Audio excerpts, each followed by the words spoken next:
हा अनुभव एका मजुराने सांगितला आहे. रेवडखेड त्या गावाचं नाव. मी पण त्याच गावात राहत होतो अगदी लहानपणापासून. शाळाही तिथेच पूर्ण झाली, डिग्रीही तिथंच पूर्ण झाली. पण गावात काम नसल्याने मी शहरात राहत.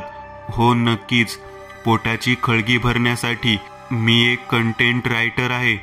केल्विन सॅर्ट या कंपनीमध्ये काम करतो. ही गोष्ट फार जुनी नाही आहे.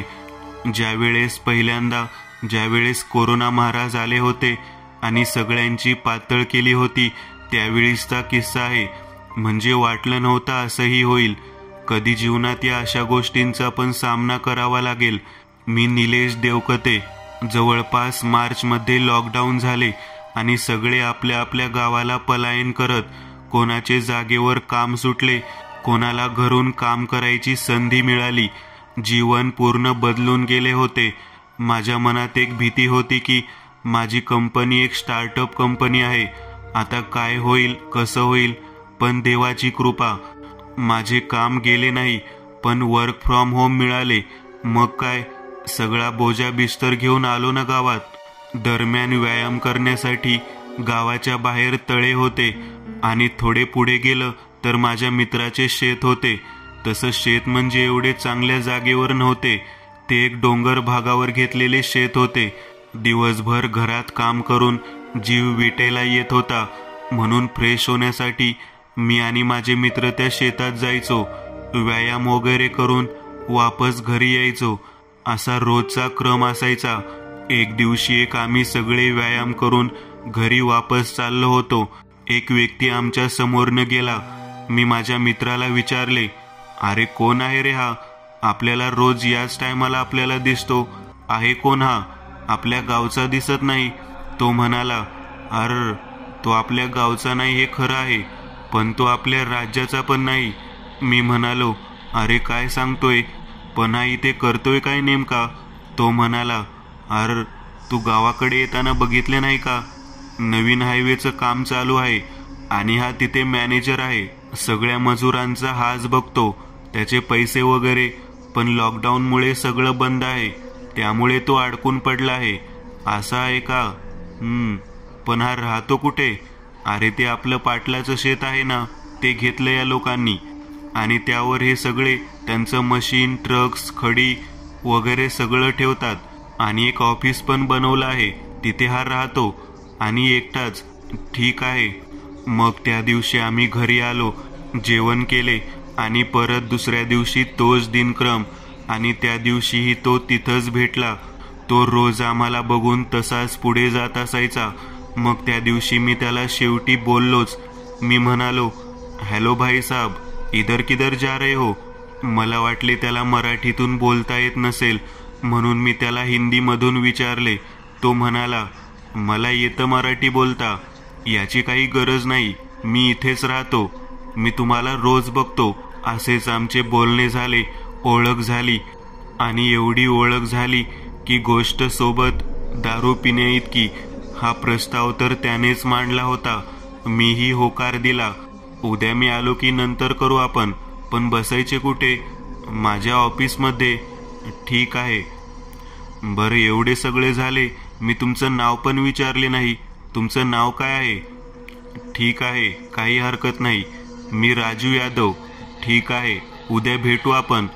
तो म्हणाला, ठीक आहे, अंधार पडत आहे, जा मग घरी लवकर, इथे थांबू नको.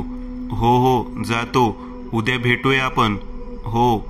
असे आम्ही रोज रोज भेटत असायचो. रोज जणू वरवा लावला आहे तशी दारू प्यायचो. मी आता त्याच्यासोबत इतका गुंतून गेलो होतो, गावच्या मित्रांनाही जास्त बोलत नव्हतो. त्या 7-8 दिवसात आमची मैत्री इतकी झाली जणू शोलेमधील जयवीरू. आम्ही कधी तुम्ही या शब्दावरून तू इतक्यावर आले. एक दिवस राजू मला म्हणाला, चल आज जंगी पार्टी करू. मी म्हणालो, का रे? ते तर आपण रोज करतो, त्यात काय नवीन आहे? तसं नाही रे, मला जावं लागेल. मी नाही आहे जास्त दिवस आता. मी म्हणालो, किती दिवस आहेस अजून इथे? उद्या रात्री 12 वाजेपर्यंत आहे मी इथे, ये उद्या लवकर. ठीक आहे. ठरल्याप्रमाणे मी दुसऱ्या दिवशी संध्याकाळी त्याला भेटायला गेलो. आम्ही दारू प्यायला बसलो. खूप वेळ गप्पा गोष्टी केल्या. हे सगळे बोलून तो मला म्हणाला, निलेश, जाताना जरा नीट जा बरं, कुठे इकडे तिकडे लक्ष देऊ नकोस. मला जरा शंका आली. मी म्हणालो, अरे काय रे तू, मला सारखा का असं बोलतो? नेहमीच आहे हे तुझं. पहिल्या वेळेस पण तू हेच बोलला होतास आणि आता पण. नेमकं काय आहे तरी काय? ठीक आहे, लक्ष देऊ नाईक. डिसेंबरच्या सुरुवातीची गोष्ट आहे. तेव्हा हे कोरोना वगैरे आलं नव्हतं. रोडचं काम चालू होतं. लोक ये जा करत होते इथे. आपण जिथे बसलो आहे ना, माझं ऑफिस, इथे पण सारखी मजुरांची वर्दळ असायची. सहसा रात्री मी उशिरा ऑफिसमध्ये यायचो. रात्रीचे 1 किंवा 2 वाजत होते. एकटाच या वाटेने यायचो. न सायकल न गाडी. एखादा शेतकरी रात्री शेतात पाणी वगैरे द्यायला आला म्हणजे मला तो इथे ऑफिसला सोडत असे. एक दिवस असं काही झाले नाही. त्या दिवशी कोणीच या वाटेवर दिसत नव्हते. मी एकटाच या वाटेवर चालत होतो. रात्र पण शांत होती. फक्त माझ्या पावलांचा आणि बाजूला वाहणाऱ्या पाण्याचा आवाज येत होता. मी गाणी लावण्यासाठी मोबाईल काढला तर सगळी चार्जिंग उतरून गेली होती. मी 1-2 शिव्या मनात दिल्या आणि तसाच चालू लागलो. चालत असताना अचानक मला काही गुरगुरण्याचा आवाज आला. मला वाटलं एखादं कुत्रा असेल. दुर्लक्ष करून पुढे चालत गेलो. अचानक एक भयानक आवाज आला. जणू एखादं भलं मोठं अस्वल आहे आणि त्याला कोणीतरी जखमी केले आहे आणि सोबत ते गुरगुरणे चालू होते. आता जरा मला भीती वाटू लागली, कारण ते गुरगुरणे काही बंद होत नव्हते. तो आवाज आणखी तीव्र होऊ लागला. तसे मी आणखी झपाट्याने पाऊल टाकू लागलो आणि अचानक एक भला मोठा माणूस, म्हणजे त्याची उंची जवळपास 10 फूट असेल, पूर्ण नागडा, चालताना जणू एखादा राक्षस चालत आहे. पावलांचा आवाज एकदम भयानक आणि त्याच्या मागोमाग एक भला मोठा लांडगा. ते दोघेही माझ्या समोरून रस्त्याच्या एक बाजूवरून दुसऱ्या बाजूकडे गेले. म्हणजे रोड क्रॉस. त्या माणसाने मला पाहिले नाही, पण त्याच्या मागे जो लांडगा होता तो माझ्याकडे पाहत होता. एकदम लाल डोळे आणि तेज गुरगुरणे. ते पाहून मी आता पळायला सुरुवात केली. मला काही करून माझा जीव वाचवायचा होता, म्हणून मी जीवाच्या आकांताने पळत होतो. थोडा वेळ पळून पळून पाणी पिण्यासाठी मी एक विहिरीजवळ थांबलो. पाणी पिले आणि समोर बघताच माझा जीव कंठाजवळ आला असावा असे झाले. समोर तोच व्यक्ती, पण यावेळेस त्याचे रूप वेगळे होते.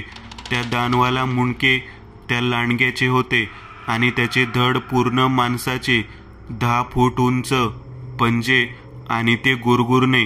तो एकटक माझ्याकडे पाहत होता. जणू आज तो माझे रक्त पिणार हे नक्कीच होतं, कारण त्याने कासवलाचे रक्त पिले होते. लाल डोळे. हे सर्व बघून मी एक जोराची किंचाळी भरली आणि तिथून पळ काढला.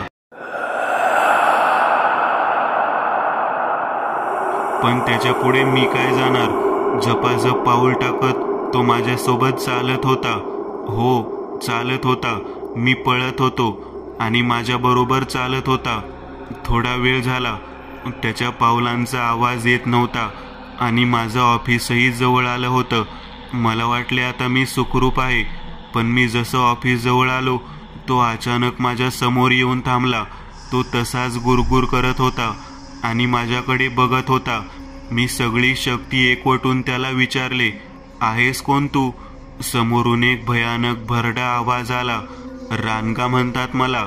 आणि त्याने जोरात डरकाळी काढली. एवढे बोलून तो म्हणाला, मी 1 मिनिटात आलो. मला खूप लघवी आली आहे. करून आलो. तो जाऊन आला. मी विचारले, सांग पुढे काय झालं? पुढे 12 वाजले. मी म्हणालो, काय? अरे गाढवा, 12 वाजले, जा घरी आता. माझी जायची वेळ झाली आहे. गाडी सुटेल माझी. अरे हो. मी त्याला मिठी मारली. काळजी घे आणि बाकी किस्सा आल्यावर सांग. त्याची गरज नाही लागणार. लवकरच कळेल तुला. ठीक आहे. जे म्हणालो ते कर आणि लवकर घरी जा. मीही तो जसे म्हणाला तसे केले आणि घरी आलो. 2-3 दिवस झाले आणि एक दिवशी सकाळ सकाळी गावातले लोक पाटलांच्या शेताकडे पळू लागले. मी एकाला विचारले तर तो म्हणाला, कोणतरी मरण पडले. मीही कोण आहे हे बघायला गेलो आणि मी जेव्हा तो मृतदेह बघितला तसा मी जागेवर बेशुद्ध झालो. तो मृतदेह राजूचा होता, एखाद्या जनावराने फाडलेला. पोलीस म्हणाले, कोणतं जनावर असं फाडतं? खूप विद्रूप दिसतोय हा, ओळखायला येत नाही. नक्की कोणत्या प्राण्याने केलं आहे हे? तेवढ्यात एक गावकरी म्हणाला, अहो साहेब, हे कोणत्या प्राण्याचं काम नाही आहे, हे त्यानंच केलं आहे. पोलीस म्हणाला, कोणी? तो म्हणाला, रानगा. दुसरा अनुभव, भूत बंगला. लग्न म्हणजे एक असा सोहळा जिथे फक्त पळापळ होते, आणखी काहीच नाही. विनोदच म्हणायचा, पण याची मज्जाच वेगळी. लांब लांबचे पाहुणे येणार, मज्जा मस्ती. जिथं मुली मेकअप व्यस्त असतात तर मुलं एखाद्या कुलीपेक्षा कमी नसतात हो. नुसतं सामान आणा, हे बघा ते बघा, धावपळ करा. येणाऱ्या पाहुण्यांचं स्वागत, त्यांचा चांगला पाहुणचार करा, यामध्ये ते व्यस्त असतात. दोन वेगळ्या बाजू आहेत, एक मुलीकडील तर दुसरी मुलाकडील. एक बाजू मस्त पाहुणचाराचा अनुभव घेत असते तर दुसरी कोणीही टीका करू नये म्हणून जोमाने काम करत असते.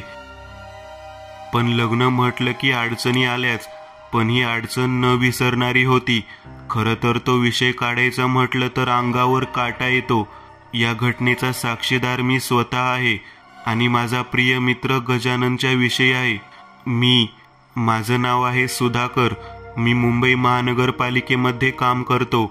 माझा मित्र गजानन सुद्धा तिथेच काम करत होता. त्याच्या बहिणीला बघायला पाहुणे आले होते.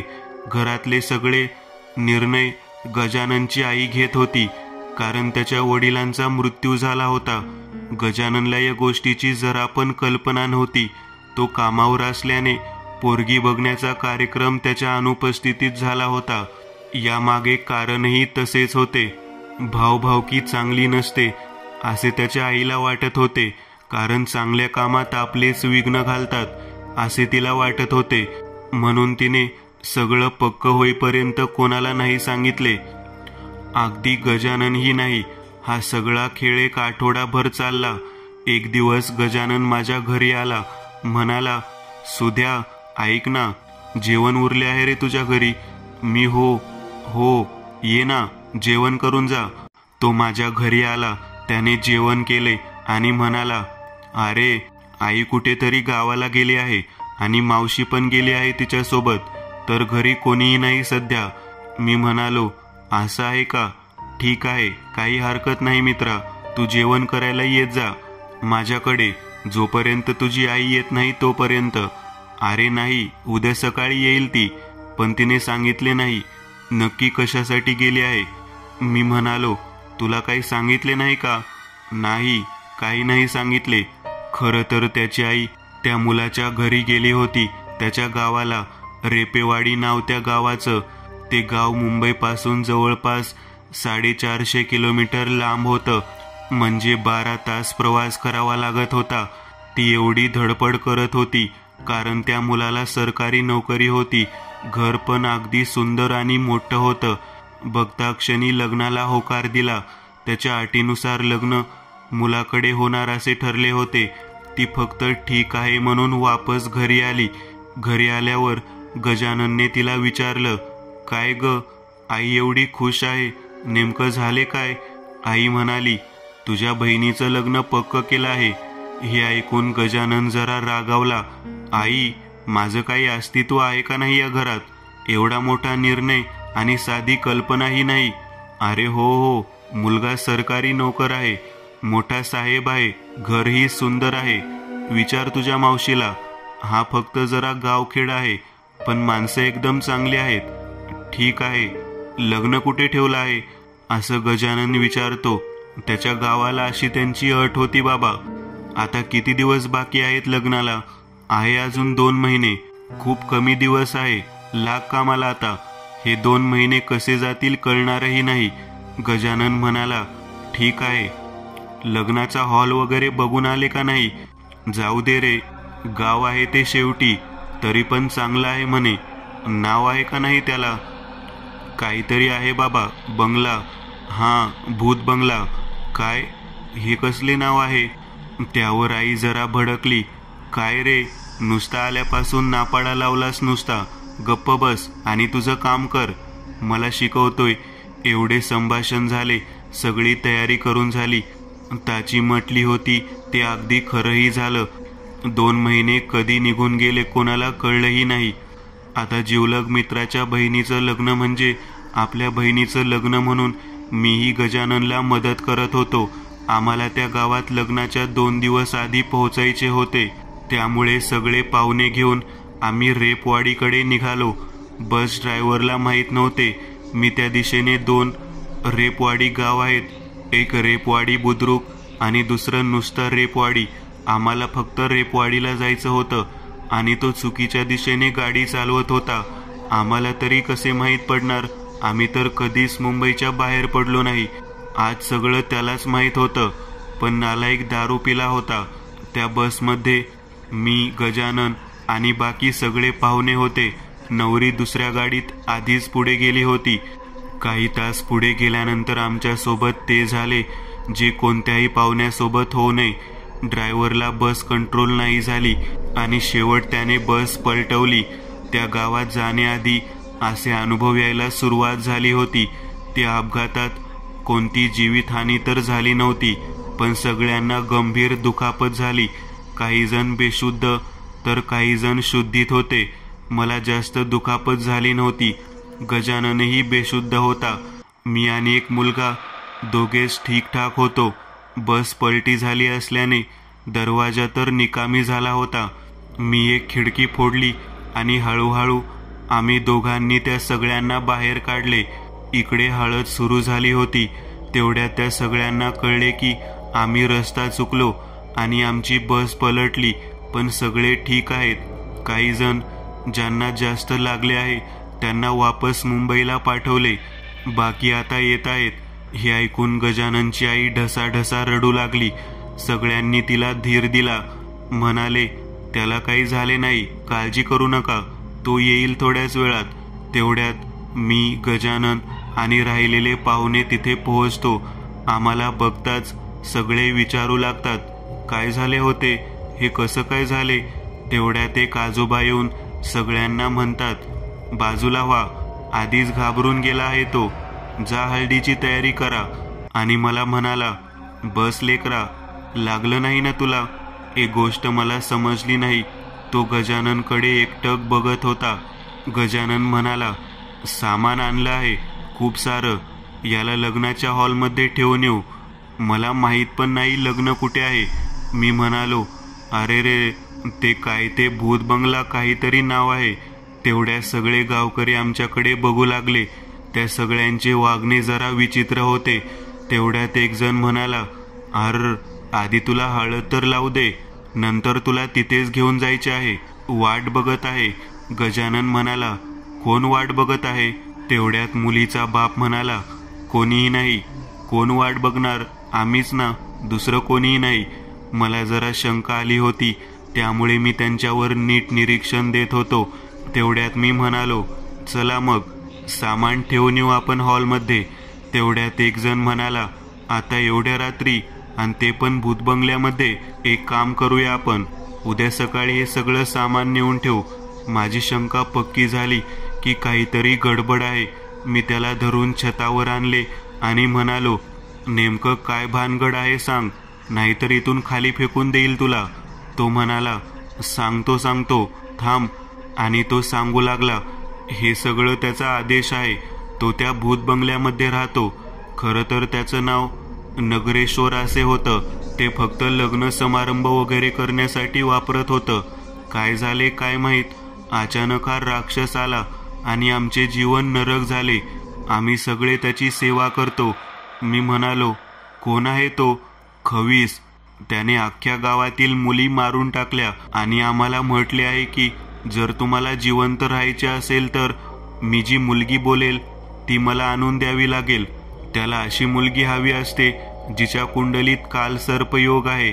म्हणून मी म्हणालो, हा पुढे मला माहीत आहे, मला हे सांग की तो खवीस नेमका करणार काय? तो म्हणाला, तो नवरीला मंडपात घेऊन जातो आणि तिने घातलेल्या साडीला आग लावतो. नंतर तिला तसेच 7 फेरे घ्यावे लागतात. ती जळत राहते ओरडत राहते, तरी पण तो तिला 7 फेरे पूर्ण होईपर्यंत सोडत नाही आणि नंतर तिचा भाजून गेलेल्या अंगाचं काय करते हे कोणालाही माहीत नाही. आणि आजही तसेच होणार आहे. म्हणजे हा सगळा सापळा होता. तो म्हणाला, हो, आणि ही आपली शेवटची भेट आहे. तो मलाही नाही सोडणार. तुम्ही जा इथून निघून. आणि तुमच्या बसचा अपघात आमच्या सांगण्यावरूनच झाला होता, कारण बाकीचे लोक वापस जावे आणि जे हवे आहे ते इकडे यावे. पण तुम्ही बचावलात. पण तुमच्याकडे अजून पण वेळ आहे. जा इथून. नाही, माझ्या मित्राला सोडून जाणार नाही. अरे मूर्खा, बघ त्या लिंबाच्या झाडावर. मी त्या झाडावर नजर टाकली आणि जागेवर खाली बसलो, कारण त्या झाडावर गजानन, त्याची आई आणि मावशी या तिघांचे धड लटकवून ठेवले होते आणि खाली तो उभा होता, माझ्याकडे एकटक बघत. त्याचे धड म्हणजे एखाद्या बैलासारखे, लाल डोळे आणि हातात एक भलं मोठं हतियार जे फक्त तोच उचलू शकतो. तो माझ्याकडे बघत होता. मी बाजूला बसलेल्या त्या व्यक्तीला विचारले, आणि गजाननची बहीण? तो म्हणाला, अरे झालं सगळं. त्याचे डोळे बघ, लाल आहेत ना, आणि तो शांत आहे ना, म्हणजे त्याने तिलाही संपवून टाकले आहे. तू निघ इथून. तो आधी मला मारेल. चंद्र ढगाळ जाईपर्यंत वेळ आहे तुझ्याकडे. नंतर तू पण नाही वाचू शकणार. जा इथून. मी उठलो. खाली एक बस उभी होती. मी खाली उडी मारली आणि बसमध्ये बसलो आणि चालवू लागलो. आता फक्त कोळसेवाडीचा पूल पार कर, सुखरूप राहशील. मी जास्त जवळ नव्हतो, तरी पूर्ण प्रयास करत होतो. चंद्र आता ढगाआड गेला होता. जसा चंद्र गेला तसा एक मोठी किंचाळी मला ऐकू आली. मी बस चालवत होतो. लांब आलो होतो, तरीही मला तो आवाज, भयानक आवाज ऐकायला येत होता. एखादा बैल मोठ्याने हंबरडा फोडावा तसा आवाज. मी खूप घाबरून गेलो होतो. मला ती बस चालवणे होत नव्हते. अंग सगळे थरथर कापत होते. त्याने एक उंच झेप घेतली आणि बघता क्षणी तो बसच्या बरोबरीने पळू लागला. मी पुलाजवळ पोहोचलो होतो.